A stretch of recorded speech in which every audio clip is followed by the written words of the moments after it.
All right, we are live. Time to talk about the big topic. By now, it's not exactly breaking news that the Fed did exactly as expected and raised short term interest rates by 0.75%. So, what does that mean? The Federal Reserve, the central bank of the United States, raised a benchmark rate called the federal funds rate by 0.75%. The federal funds rate, is the interest that banks charge each other to borrow money.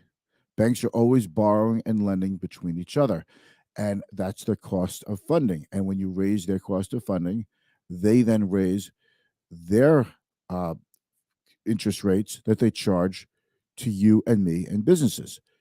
That's how it works. So the Fed raises rates, interest rates go up, it makes things more expensive.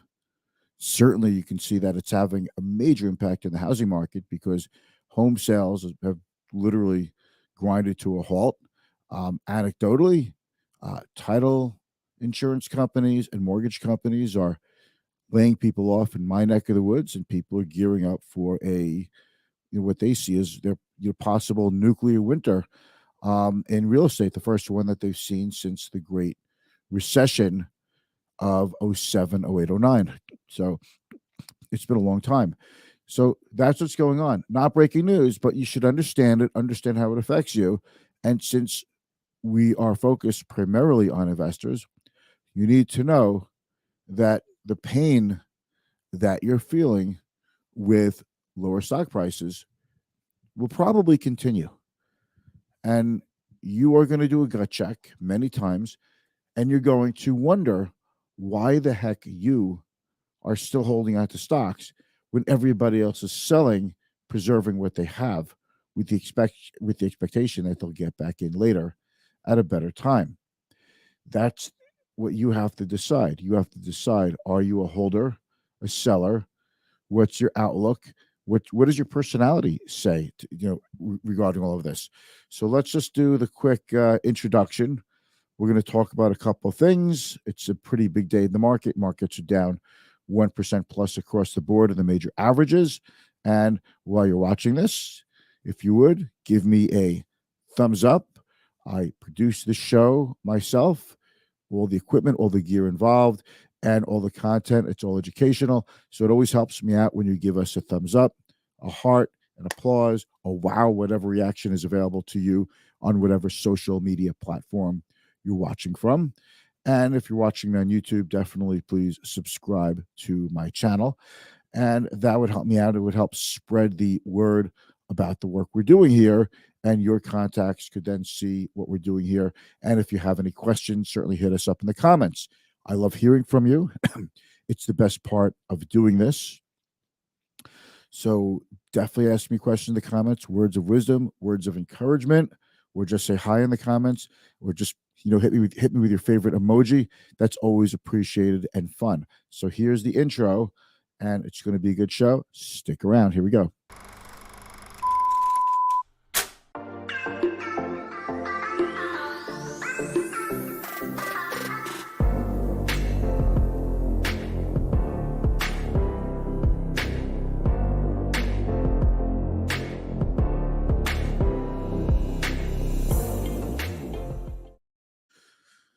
All right. So here we are, another down day in the market. And look, clearly we're in a pretty bad bear market. And there are a number of stocks that are hitting year lows. And there's a list of major companies that are not only trading down, but they are now below where they were before the pandemic. So we are getting back there. We talk about the Standard and Poor's 500 June lows. By the way, with regard to the Standard and Poor's 500 index and any other index, you know what I'm about to say, but I have to say it. You can't invest directly into an index, but you could invest in a security that tracks or mimics an index. Ooh, a friend of mine I was talking to the other day. He just said that to me, just like that, because he listens to the show, and it was pretty funny. He said, "Hey, Mitch, guess what?" I said, "What? You can't invest directly into an index." Blah blah blah. All right, so we're going to take a look at a few things, and I want to show you the year high, the year low of the S&P 500. Believe it or not, we're not back to the June low, which was the year low so far of the S&P 500, but looks like we're going to hit that. But something did hit a low today, and it's pretty significant to check it out. Really significant. In fact, why don't we go to that first? Okay. The Vanguard Total Bond Market Index Fund ETF. This is basically a proxy for the whole kit and caboodle, the whole bond market. And this is a very, very popular ETF. It's a fund that tracks a bond index. And excuse me, my allergies are like killing me today. So this fund tracks the total bond market index. So it's used as a proxy, this particular fund, how it trades for the bond market. And it's very, very heavily owned. It's probably the most widely owned bond ETF there is, if not the number one owned. It's definitely at the top. And it hit a 52-week low today, and it's down. I checked about 14% year to date. Sorry if I'm giving you a headache with my scrolling. I'll stop. It's down just about 14%, and the last year down 15% plus. So, what happens is we often build a portfolio with stocks and bonds. And typically what happens is when stocks do poorly, bonds could do well and vice versa. But nothing's doing well. And this is the issue of an expensive stock market, an expensive bond market, and the conditions that led to that have gone away. The condition meaning the Fed keeping interest rates ultra low and buying bonds, quantitative easing, to keep long-term rates low as well as short-term rates with low interest rates. The Fed kept low interest rates on the federal funds rate, but it was also buying long-term bonds to keep long-term yields down. And the Fed is basically giving up both. This month, September, is the first month that the Fed sold $95 billion, the full boat of how much it would sell from its balance sheet in September. It's already done it. So, and it's a $8.9 trillion balance sheet. It was $9 trillion. Now it's $8.9 trillion. And that'll go on for a little while too. And people keep saying things like the Fed's going to keep raising rates, winding down its bond portfolio until something breaks. Okay, so let's talk about something breaks too, because it's not the stock market.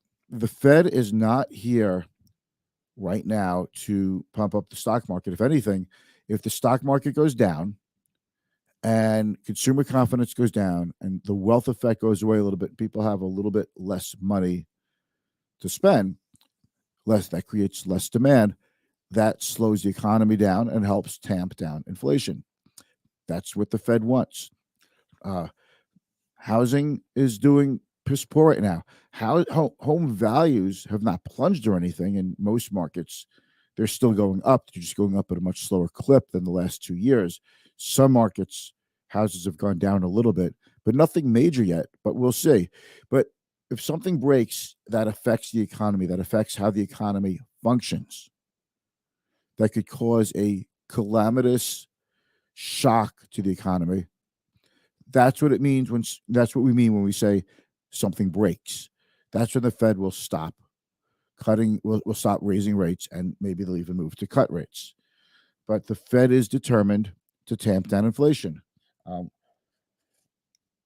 Maybe the Fed's taking ownership of not stopping their quantitative easing earlier, and maybe, for holding short-term interest rates so low for longer than necessary. And, unemployment's been low for a long time, so the Fed didn't need to lean into the economy into boosting the economy like it did. So these are the things that we deal with. So back to the bond market. I'll pop myself up here. So even down here, the yield on this big bond fund is still only 2.32%. And it's interesting because you think, well, aren't interest rates going higher? Actually, the 10-year Treasury yield longer rated quality bonds, yields have really not gone up much. They've gone up a little bit. But when you hear yields going up, you're talking about the 2-year yield. So I'll show you what I mean. We're talking about the 2-year yield. That's this over here. You see that? That's over 4%. The 1-year T bill is over 4%. 6-month T bill is 3.9%. The 3-year is 4%. So, yes, yields have gone up on short term bonds, but not so much on the long term bonds. We're trying to figure out why, because if investors believe that inflation was going to really be persistent and the Fed was not going to send us into a recession, I think the yields on longer dated treasury bonds, for example, like the 10-year, which is still 3.5%, would be appreciably higher. In fact, long-term yields on long-term bonds went down. Okay, they went down today. So, inflation expectations aren't completely as grounded as you think. Just making sure the audio is okay. All right. Let's take a look at the stock market. Stock market Dow down 500, pretty significant, over almost 2%. NASDAQ down over 200 points, down almost 2%. S&P down 66 points, down almost 2%. Gold was up a little, but still under 1,700. Oil, this is funky. I'll pull up a quote here. Oil, 10-year yield, we just went over. The VIX was only up a little bit. I'm surprised that the VIX wasn't up even more, but we'll see. Let's take a look at oil. Okay, this is really a funky day for oil. The high on oil, the high watermark today in oil was $86.68. So let's just call it 86, and yet it closed at 83. It was down almost $1 per barrel. That's kind of funky, right? That's a big move. Well, first of all, if the Fed is going to continue to raise rates, and the Fed is determined to slow the economy down, and I think we all agree that the Fed wouldn't mind if the economy goes into a recession in order to tamp down inflation. Because if we're in a recession, you squash demand for goods and services, people get fired, stock market goes down even more, and overall inflation should start to go down, and then maybe people start worrying about their jobs more, and then employers won't be so compelled to give raises. I don't think the raises that people have gotten are going away. It's very hard to claw back people's raises, but I do think more and more people will be replaced by technology. That's been going on for a very long time. That'll continue. But I also think that maybe wages have gone up and they'll stay stagnant, though, for some time to come into the future. So if you get a raise today and it's a good raise, great. But 5 years from now, it's not going to look so good because of inflation. In any event, the other thing that drove oil up originally this morning was tough talk from Vladimir Putin that he's going to get more aggressive with Ukraine.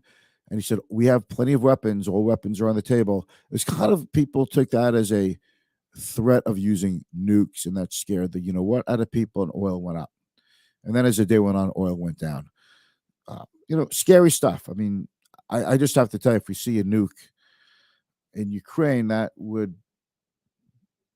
think that would be all bets off for a while, to say the least.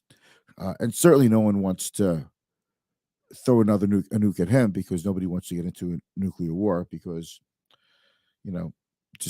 it would just, I can't even comprehend what it would do. But we are going to have to talk about that, but we're not going to talk about it right now. So let's take a look at this.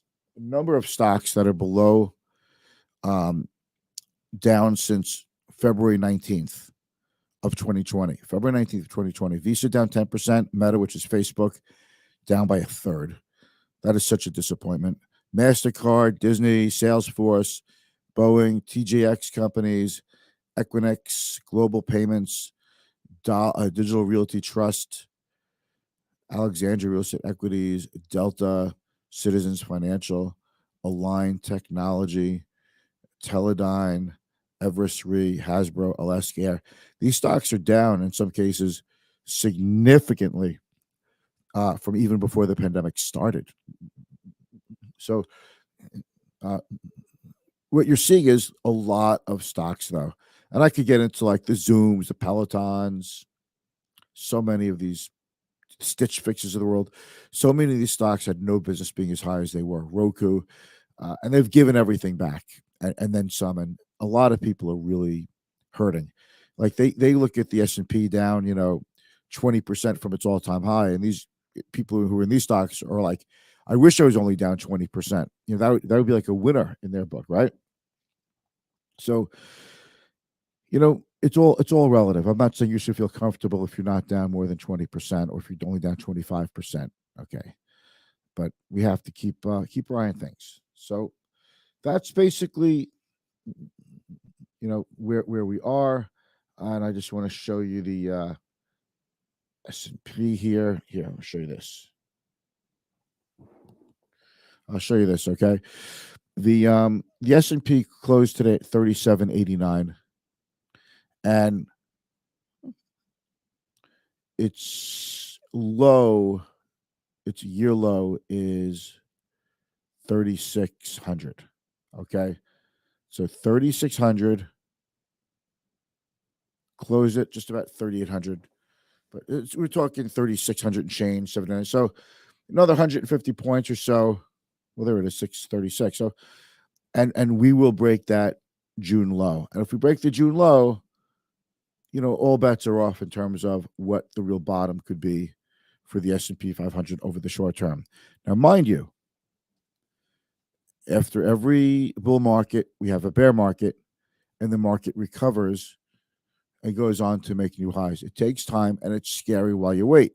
And if you're a certain age and you can't afford to wait, then you've overindulged in stocks, right?